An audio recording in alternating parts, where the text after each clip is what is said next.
Welcome back class. আমরা আজকে verb চ্যাপ্টারটা কমপ্লিট করব। এর আগে আমরা B verb, do verb, have verb এই তিনটে নিয়ে ডিসকাস করে ফেলেছি। তার নেগেটিভ ইন্টারোগেটিভ ফর্ম পড়েছি, কিভাবে ইউজ করব সেগুলো বুঝেছি। এখনও ওগুলো নিয়ে যদি কোনো কনফিউশন থাকে অবশ্যই জিজ্ঞাসা করতে পারো, কেননা ভার্ব চ্যাপ্টারটা খুবই ইম্পর্টেন্ট এবং তোমাদের একদম মনের মধ্যে গিঁথে নিতে হবে যে রুলসগুলো আমরা এই কয়েকদিন ধরে শিখলাম। আজকে আমরা মেনলি অ্যাকশন ভার্বস নিয়ে কথা বলবো। প্রথমে এই ডাউটটা ক্লিয়ার করো যে অ্যাকশন ভার্ব কী। এর আগে বি ভার্ব, ডু ভার্ব আর হ্যাভ ভার্বের থেকে অ্যাকশন ভার্ব একটু আলাদা। অ্যাকশন ভার্ব কী সেটা আমি এর আগে একদিন অল্প বলেছিলাম। আমাদের একটা সেন্টেন্সে যে সাবজেক্ট থাকবে, সে যে অ্যাকশনটা করবে বা যে কাজটা করবে, বাংলায় বললে সেই কাজটাকে বা অ্যাকশনটাকে আমরা যে ওয়ার্ডটা দিয়ে, যে পার্টস অফ স্পিচটা দিয়ে ডিনোট করব, সেই পার্টস অফ স্পিচ বা সেই ওয়ার্ডটাকে বলবো অ্যাকশন ভার্ব। ফর এক্সাম্পল, এখন আমি তোমাদের সঙ্গে কথা বলছি, I am talking to you, তো টকিং এখানে অ্যাকশন ভার্ব। তোমরা আমার কথাটা শুনছো, you listen to me, listen বা শোনা, তোমরা যে কাজটা করছো ওই লিসেন হচ্ছে একটা অ্যাকশন ভার্ব। সেই রকম run, walk, talk, listen, read, write, anything you are doing is the action verb. তাহলে অ্যাকশন ভার্বের বেশ কয়েকটা এক্সাম্পল আমি দিলাম। এরপরে বইতে দেখবে বেশ বড় দুটো বা তিনটে লিস্ট করা রয়েছে অ্যাকশন ভার্বকে দুরকম ভাগে ভাগ করে। কি কি করা রয়েছে? একটা রেগুলার ভার্বস আর একটা ইররেগুলার ভার্বস। কেন কাকে রেগুলার ভার্বস, কেন কাকে ইররেগুলার ভার্বস বলবো সেগুলো আমি বলে দিচ্ছি। তার আগে বইতে দেখো তিনটে কলাম করা রয়েছে, প্রেজেন্ট, পাস্ট, পাস্ট পার্টিসিপল। আমরা এই ভার্বটা শুরু করার আগে টেন্স সম্পর্কে হালকা একটু পড়েছিলাম। সেখানে তিন রকম টেন্সের কথা পড়েছিলাম, প্রেজেন্ট, পাস্ট আর ফিউচার। কিন্তু তোমরা এই কয়েকদিন ভার্ব করতে গিয়ে দেখেছো যে ফিউচারে ভার্বটার সেরকম কোনো পরিবর্তন হয় না, কোনো চেঞ্জ হয় না ওয়ার্ডটার। যেমন ধরো আমি একটা ভার্ব বলছি যে ওয়ার্ক, এর ফিউচার ফর্ম যদি আমি লিখতে চাই, প্রেজেন্ট ফর্ম তো এর ওয়ার্ক, পাস্ট ফর্ম এর সাথে আমরা ইডি যোগ করব, কিন্তু যখনই ফিউচার ফর্ম লিখব ওয়ার্কের সাথে শ্যাল বা উইল অ্যাড করব। ফিউচার ফর্মে ভার্বটার অ্যাকশন ভার্বই বলো বা যে কোনো ভার্ব, হ্যাভ ভার্ব বলো, ডু ভার্ব বলো, তার ওয়ার্ডটার এক্স্যাক্ট কোনো চেঞ্জেস হয় না। সেই কারণে ফিউচার টেন্সকে ওই লিস্টের মধ্যে রাখার প্রয়োজন হয়নি। চেঞ্জটা হয় প্রেজেন্ট থেকে পাস্টে যাওয়ার সময় আর পাস্ট পার্টিসিপল ফর্ম ইউজ করার সময়। পাস্ট পার্টিসিপল ফর্ম আমরা কখন ইউজ করি সেটা আগে একটু বলে নিই। যখন আমরা প্যাসিভলি কোনো কথা বলি, যে ধরো বললাম যে গাড়িটা ড্রাইভারের দ্বারা চালানো হচ্ছে, আমরা ডাইরেক্ট বললাম না যে ড্রাইভার গাড়িটি চালাচ্ছে। এই ধরনের সেন্টেন্সে প্যাসিভ ভয়েসের ইউজ বা প্যাসিভ ওই পাস্ট পার্টিসিপল ফর্মে ইউজ আমরা দেখতে পাই। সেরকম আর একটা জায়গায় ইউজ হয়। প্যাসিভ ফর্মটা তোমরা এখন দরকার নেই, তবু আমি একটা এক্সাম্পল দিয়ে রাখলাম।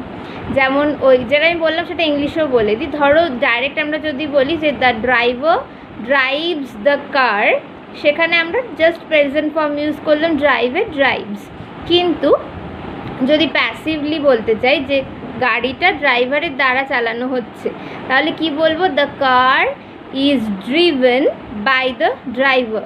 ওই ড্রিভেনটা হচ্ছে আমাদের পাস্ট পার্টিসিপল ফর্ম, যেটা আমরা প্যাসিভলি কোনো কাজ করছি বোঝাতে, অর্থাৎ কারোর দ্বারা কোনো কাজ করা হচ্ছে বোঝাতে ইউজ হয়। এটা এখনই তোমাদের গ্রামের সিলেবাসে নেই, বাট কোনো টেক্সট পড়তে গেলে সেখানে পাবে, সেই জন্য আমি বলে রাখলাম। তোমাদের যেটা পাস্ট পার্টিসিপল ইউজ করার জায়গা সেটা হচ্ছে পারফেক্ট টেন্সে। পারফেক্ট টেন্স আমরা এখনও যাইনি বা 5-এ নেইও, কিন্তু তোমরা এটুকু তো পড়েছো হ্যাভ, হ্যাজ আর হ্যাডের ব্যবহার। এই হ্যাভ, হ্যাজ আর হ্যাডের পরে আমরা সব সময় পাস্ট পার্টিসিপল ফর্ম ইউজ করি, প্রেজেন্ট ফর্ম বা পাস্ট ফর্ম ইউজ করি না। পাস্ট পার্টিসিপল ফর্মকে আরও আমরা বলি যে এটা ভার্বের থার্ড ফর্ম। প্রেজেন্ট ফর্মকে বলি ভার্বের ফার্স্ট ফর্ম ভার্ব 1, পাস্ট ফর্মকে বলি ভার্বের সেকেন্ড ফর্ম ভার্ব 2, আর পার্টিসিপল ফর্মকে বলি ভার্বের থার্ড ফর্ম ভার্ব 3। তো তোমরা যেটা মেইনলি মনে রাখবে যে আমরা হ্যাভ ভার্বে যে তিনটে ওয়ার্ড পড়েছি, হ্যাভ, হ্যাজ আর হ্যাড, এই তিনটের পরে আমরা পাস্ট পার্টিসিপল ফর্ম ছাড়া ভার্ব 1 ভার্ব 2কে ইউজ করতে পারি না। তো এবারে আমি যেটা বলছিলাম regular verbs are irregular verbs কি সেগুলো বলে দিই। পাস্ট পার্টিসিপল ফর্ম কেন পড়তে হবে সেটা আগে বলে দিলাম। এই যে কলামগুলো করা রয়েছে এইগুলো পরিষ্কার ভাষায় মুখস্থ করতে হবে যে এই ওয়ার্ক কথাটার প্রেজেন্ট ফর্ম ওয়ার্ক হলে তার পাস্ট ফর্ম কী, তার পাস্ট পার্টিসিপল ফর্ম কী। ড্রাইভ কথাটা প্রেজেন্ট ফর্ম ড্রাইভ হলে তার পাস্ট ফর্ম কী, পাস্ট পার্টিসিপল কী। এক্সামে এরকম কলাম করে কিন্তু তোমাদের ফিল ইন দ্য কলাম করা একটা বড় টাস্ক দেওয়া থাকে। তো এই যে কলামগুলো রয়েছে এগুলো অবশ্যই তোমাদের মুখস্থ করতে হবে। এবার যেটা বলছিলাম রেগুলার ইররেগুলার ভার্বস কী সেটা বলি। রেগুলার আর ইররেগুলার ভার্বসের আরও দুটো নাম রয়েছে। রেগুলার ভার্বসকে আমরা বলবো উইক ভার্ব আর ইররেগুলার ভার্বসকে আমরা বলবো স্ট্রং ভার্বস। কিন্তু কেন মানে কী জন্য এই ডিভিশনটা হলো সেটা একটু বলে দিই। দেখো বইতে খেয়াল করে কিছু কিছু ওয়ার্ড রয়েছে, যেমন আমি দুটো উদাহরণ দিই। একটা এক্সাম্পল হচ্ছে ওয়ার্ক, যে কথাটা আমি বলছিলাম WORK ওয়ার্ক, এর পাস্ট ফর্ম আর পাস্ট পার্টিসিপল ফর্ম দুটো জায়গাতেই আমরা ইডি যোগ করছি। অর্থাৎ ওয়ার্কের পাস্ট ফর্ম হচ্ছে ওয়ার্কড WORKED, আর পার্টিসিপল ফর্মটাও হচ্ছে WORKED ওয়ার্কড। যে ভার্বগুলোর পাস্ট ফর্ম এবং পাস্ট পার্টিসিপল ফর্ম শুধু ইডি যোগ করে আমরা করতে পারি সেই ভার্বগুলোকে আমরা বলবো রেগুলার ভার্বস বা উইক ভার্বস। তাছাড়া আরও কিছু ভার্বস রয়েছে, যেমন ধরো খুব ইজি এক্সাম্পল হচ্ছে গো, জিও গো মানে যাওয়া। তার যদি পাস্ট ফর্ম আর পাস্ট পার্টিসিপল ফর্ম করতে যাই তাহলে কিন্তু আমরা ইডি যোগ করতে পারবো না। গো এর পাস্ট ফর্ম হচ্ছে went, completely different word WENT, যার সাথে গো এর কোনো সম্পর্ক নেই বা কোনো মিলই নেই। গো তার পাস্ট ফর্ম হচ্ছে ওয়েন্ট, আবার তার থার্ড ফর্ম হচ্ছে গন GONE। তিনটের মধ্যে বানানে বা উচ্চারণে কোনো মিল নেই। এই ধরনের ভার্বস যার পাস্ট এবং পাস্ট পার্টিসিপল ফর্ম প্রেজেন্টের থেকে কমপ্লিটলি ডিফারেন্ট হয়, ইডি যোগ করে আমরা করতে পারি না, তাদেরকে আমরা বলবো ইররেগুলার ভার্বস বা স্ট্রং ভার্বস। এবারে এই রেগুলার ভার্বস আর ইররেগুলার ভার্বসের অনেক এক্সাম্পল তোমাদের বইতে রয়েছে কলাম করে। প্রেজেন্ট, পাস্ট আর পাস্ট পার্টিসিপল তিনটে ফর্মকেই অফকোর্স তোমাদের মুখস্থ করতে হবে, তার বিকল্প কিছু নেই। আচ্ছা, এবারে আর একটা জিনিস রয়েছে একদম শেষের দিকে, যেগুলো ইররেগুলার বা রেগুলার ভার্বস থেকে কমপ্লিটলি আলাদা, যার তিনটে ফর্মই সেম হয়। যেমন আমি একটা এক্সাম্পল বলছি, পুট PUT পুট, এই ওয়ার্ডটা পাস্ট ফর্মও পুট, পাস্ট পার্টিসিপল ফর্মও পুট। এইগুলো হচ্ছে এক্সেপশন। এরকম ভার্ব রয়েছে অ্যাকশন ভার্ব যেগুলোর তিনটে ফর্মই সেম হয়, এবং অবশ্যই এগুলো তোমাদের পড়ে মনে রাখতে হবে যে কোনটার past form past participle same word হয়। আর তোমরা যদি পুটের সঙ্গে ইডি যোগ করে দাও, পুটেড বা পুটেন এরকম কিছু করে দাও, তাহলে কিন্তু সেটা রং কাটা হবে। তো এইগুলো তোমাদের অবশ্যই মুখস্থ করা বা মনে রাখা ছাড়া আর কোনো উপায় নেই। এবারে এটা গেল তোমাদের বইতে ভার্বে যা আছে আমি সব বলে দিলাম, কমপ্লিট আমার ভার্ব চ্যাপ্টার। তোমাদের যা কনফিউশন অবশ্যই আমাকে বলবে। এর বাইরে যেরকম বি ভার্ব আর হ্যাভ ভার্বে আমরা নেগেটিভ আর ইন্টারোগেটিভ সেন্টেন্স কীভাবে লিখবো সেটা শিখেছি, এই অ্যাকশন ভার্বের ক্ষেত্রেও আমরা একটু দেখে নেব, না হলে চ্যাপ্টারটা একটু ইনকমপ্লিট থেকে যাবে। তোমরা তো এরপরে ক্লাস 6 ক্লাস 7-এ উঠলে নিজে থেকে কিছু রাইটিং করবে, নিজে থেকে কিছু লিখবে। লিখতে গেলে নট ফর্ম বা ইন্টারোগেটিভ ফর্ম কিভাবে ইউজ করব, কিভাবে সেন্টেন্সগুলো বানাবো, সেগুলো বুঝতে অসুবিধা হবে। সেই কারণে আমি লিখে যেমন ওই ওয়ার্ডগুলোর ক্ষেত্রে দেখালাম, এইটার ক্ষেত্রেও দেখিয়ে দিচ্ছি, যদিও এটা তোমাদের বইয়ের বা এই চ্যাপ্টারের সিলেবাসের মধ্যে নেই। তো আমার লেখাটা একটু ফলো করো, তার সাথে আমার কথাটা শোনো, তাহলে সমস্ত জিনিসটা কমপ্লিটলি শেখা ভালো হবে। এর আগে বি ভার্ব বা হ্যাভ ভার্ব বা ডু ভার্বের ক্ষেত্রে আমরা শুধু নট বসিয়ে করে ফেলেছিলাম। যেমন ধরো একটা সেন্টেন্স বলি আগের থেকে যে আই অ্যাম আ স্টুডেন্ট, তার সাথে তাকে আমরা নেগেটিভ করতে গেলে অ্যাম বা ভার্বটা পরে শুধু নট বসিয়ে কাজ শেষ হয়ে গিয়েছিল, I am not a student. এই ক্ষেত্রে যখন কোনো অ্যাকশন ভার্ব দেওয়া সেন্টেন্স থাকবে, ধরো এই আমি যেটাকে নেগেটিভ সেন্টেন্স বানিয়েছি তাকে পজিটিভলি বললাম যে আই রাইট দিস, এর নেগেটিভ সেন্টেন্স বানানোর জন্য আমরা লিখতে পারি না যে আই রাইট নট দিস, তার কোনো মিনিং দাঁড়ায় না। সেই জন্য আমাদের ডু, ডাজ বা ডিডের হেল্প নিতে হবে, যেটা আমি ডু ভার্ব পড়ানোর সময় বলেছিলাম যে ডু ভার্ব যদিও আলাদা করে তোমাদের বইতে নেই, কিন্তু এই ধরনের সেন্টেন্সকে নেগেটিভ ইন্টারোগেটিভ করার সময় আমাদের ডু, ডাজ, ডিডের হেল্প নিতে হবে।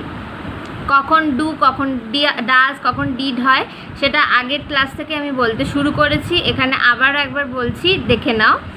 যে ডু যে কোনো সিঙ্গুলার বা প্লুরাল ফর্মের ক্ষেত্রে হয়, শুধুমাত্র থার্ড পারসন সিঙ্গুলার নাম্বার হলে তখন তার পাশে ডাজ হয়।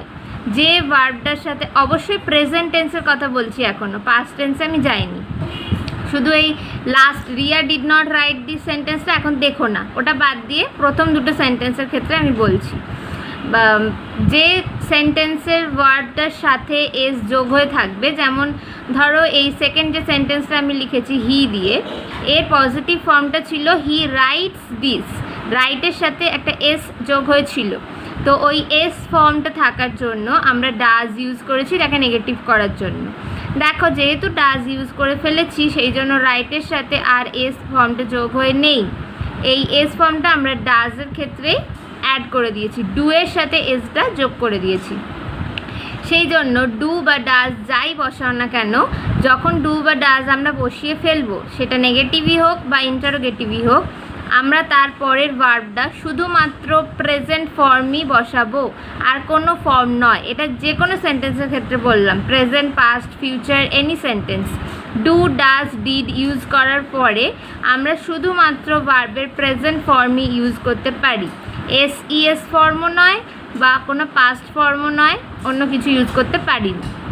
এবার আমার স্ট্রাকচারটা একবার দেখে নাও, কী লিখেছি যে সাবজেক্ট, তার পাশে ডু, ডাজ বা ডিড, সেটা আমরা সেন্টেন্স থেকে ডিসাইড করব ডু হবে, ডাজ হবে না ডিড হবে। তার পাশে আমরা নটটা বসাবো টু মেক ইট নেগেটিভ, আর তার পাশে ভার্বে প্রেজেন্ট ফর্ম বসাবো। আবারও ভালো করে শুনে নাও এটা, যে ডু, ডাজ, ডিড ইউজ করার পর আমরা আর এস ইএস ফর্ম বা পাস্ট ফর্ম ইউজ করতে পারি না, তার পাশে অবজেক্ট বা কমপ্লিমেন্টারি যা থাকবে সেটা বসাবো। এবার এক্সাম্পলগুলো দেখো, প্রথম দুটো আমি আগেই বললাম যে I do not write this, he does not write this. Do আর ডাজের পরে নটটা বসিয়েছি, তাতে করে আমি সেন্টেন্সটাকে নেগেটিভে ট্রান্সফর্ম করতে পেরেছি। আর শেষ সেন্টেন্সটা Riya did not write this, রাইটের পাস্ট ফর্ম কি জানো তো, রোট, WROTE। ধরো এই সেন্টেন্সটা ছিল রিয়া রোট দিস, কিন্তু যখন আমরা নেগেটিভ করব তখন তো ডিডের হেল্প নেব, তার কারণ রোডটা আমরা দেখতে পাচ্ছি পাস্ট টেন্সে রয়েছে। যখন দেখব যে অ্যাকশন ভার্ব পাস্ট টেন্সে রয়েছে তখন তাকে নেগেটিভ করার জন্য ডিড ইউজ করব। ডিডটা নেওয়ার ফলে যখন আমরা সেন্টেন্সে অলরেডি একটা পাস্ট ফর্ম বসিয়ে ফেললাম উইচ ইজ ডিড, তাহলে আর রোট ইউজ করতে পারবো না। Wrote is also a past form, দুটো পাস্ট ফর্ম একটা সেন্টেন্সে ইউজ করা সম্ভব নয়, which is grammatically not correct। সেই জন্য ডিড বসানোর ফলে দেখো আমরা ভার্বের প্রেজেন্ট ফর্ম ইউজ করেছি, রাইট, ডিড নট রাইট। যেখানেই ডিড বসাবো ডিডের পাশে আর পাস্ট ফর্ম আমরা ইউজ করতে পারবো না। এই হলো আমাদের নেগেটিভ সেন্টেন্স স্ট্রাকচার। এবারে ইন্টারোগেটিভে এইটা তো ভালো করে বুঝে নিচ্ছ আশা করি, ইন্টারোগেটিভে আর প্রবলেম হবে না, একটু এক্সাম্পলগুলো দেখলেই হবে। দেখো দেখো প্রথমে আমি যে স্ট্রাকচারটা লিখেছি do does or did subject verbs present form object and অবশ্যই লাস্টে একটা কোয়েশ্চেন মার্ক। এটা interrogative sentence in positive form. যদি সেন্টেন্সটা পজিটিভ থাকে মানে হ্যাঁ বাচক যাকে আমরা বলি, সেই রকম সেন্টেন্সের ক্ষেত্রে ইন্টারোগেটিভ কিভাবে করব। ডু ডাজ ডিডটা নেগেটিভ করার সময় যেমন সাবজেক্টের পরে বসাচ্ছিলাম, ইন্টারোগেটিভের সময় ঠিক উল্টো সাবজেক্টের আগে বসাবো, তাছাড়া আর কোনো চেঞ্জেস নেই।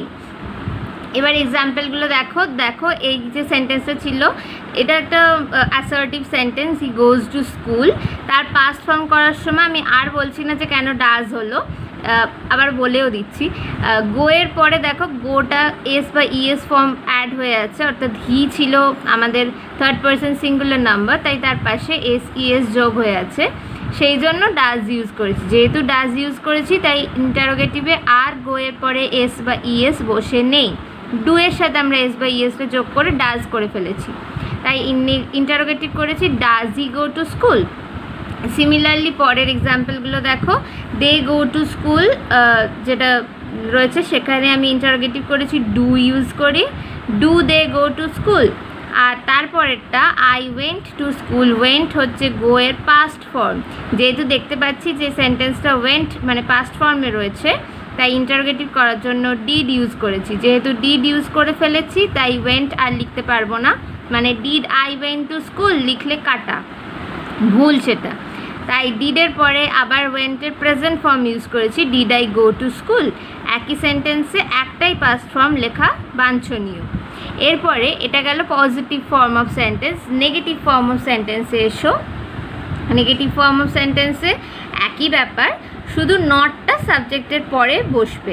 ডু ডাজ ডিড আগে চলে আসবে ইন্টারোগেটিভ করার জন্য, সাবজেক্ট তার পাশে নট বসবে, আর অবশ্যই যেমন ভার্ব বা প্রেজেন্ট ফর্ম ইউজ করি সেরকম, তারপর অবজেক্ট বা কমপ্লিমেন্টারি যা থাকবে, আর অবশ্যই লাস্টে কোয়েশ্চেন মার্ক দিতে হবে। এক্সাম্পলগুলো খালি দেখে নাও যে এই একই সেন্টেন্স, আগের যে সেন্টেন্সগুলো আমি পজিটিভ ফর্মে করেছি সেগুলোকে নেগেটিভে করেছি, যে does he not go to school, do they not go to school, আর did I not go to school. তো এই একই তিনটে সেন্টেন্স আমি পজিটিভ আর নেগেটিভ করে দেখিয়েছি। তাহলে এখানে আমাদের ওয়ার্ড চ্যাপ্টারটা কমপ্লিটলি শেষ হলো। তোমাদের যা যা কনফিউশন আছে বলবে। হোমওয়ার্ক হিসাবে অ্যাক্টিভিটি 5, 6 দুটোই রইল, কিন্তু 6-এ রয়েছে মেক সেন্টেন্স। যারা অলরেডি গ্রুপে আগে থেকে আছো তারা জানো যে মেক সেন্টেন্স আমি এইভাবে মেলাতে পারি না, সেই জন্য মেক সেন্টেন্সটা তোমরা তোমাদের নিজেদের ইচ্ছা মতো করো, পরে কখনো সুযোগ হলে অবশ্যই চেক করবো। 5-এর যে অ্যাক্টিভিটিটা রয়েছে সেটা আগে পড়ো, ওই কলামগুলো মুখস্থ করো, তারপর না দেখে কিন্তু অ্যাক্টিভিটি 5-এর ওই চার্টটা নিজেরা করবে। পরের দিন আমি ওই হোমওয়ার্কের যে চার্টটা রয়েছে সেটা মিলিয়ে দেবো। তাছাড়া এর আগে দেখবে তোমরা আগে অনেকে জিজ্ঞাসা করেছো, আগের যে চ্যাপ্টারগুলো আমরা ফেলে এসেছি তার প্রত্যেকটা চ্যাপ্টারে ভার্বের নয় মানে শুধু ভার্বের নয়, সব চ্যাপ্টারে ট্রান্সলেশন ছিল, যেগুলো অনেকে তোমরা জিজ্ঞেস করেছো যে আমি কি বাড়িতে করব। আমি বলেছি যে পরে আমি এই নিয়ে কথা বলবো, তো এখন সেই সময় কথা বলার। আমি এই ভার্ব চ্যাপ্টারটার জন্য ওয়েট করছিলাম। এই ভার্ব যতক্ষণ না তোমাদের ক্লিয়ার হচ্ছে তোমরা কিন্তু নিজে থেকে কারেক্ট ট্রান্সফরমেশন করতে পারবে না। কোথায় কিসের মানে আছে বোঝাচ্ছে, কোথায় নেগেটিভ ফর্ম কিভাবে ইউজ করব, ইন্টারোগেটিভ থাকলেই বা কিভাবে ইউজ করব, সেগুলো কিন্তু এই চ্যাপ্টারটা ভালো করে না বুঝলে, এখনও যদিও টেন্স বাকি, টেন্সও না বুঝলে করতে অসুবিধা। এইবার আমি ধীরে ধীরে ট্রান্সলেশন দিতে শুরু করব।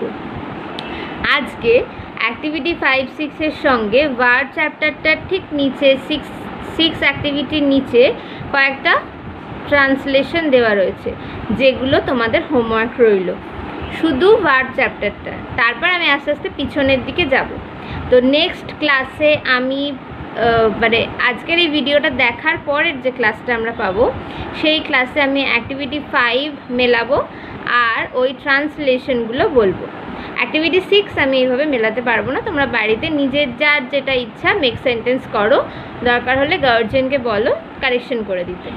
আর আবারও বলছি, গোটা ওয়ার্ড চ্যাপ্টারটা নিয়ে যা কনফিউশন আছে ভালো করে ক্লিয়ার করো। এই চ্যাপ্টারটা ক্লিয়ার করতে পারলে অনেক সুবিধা হবে। Thank you, that's all.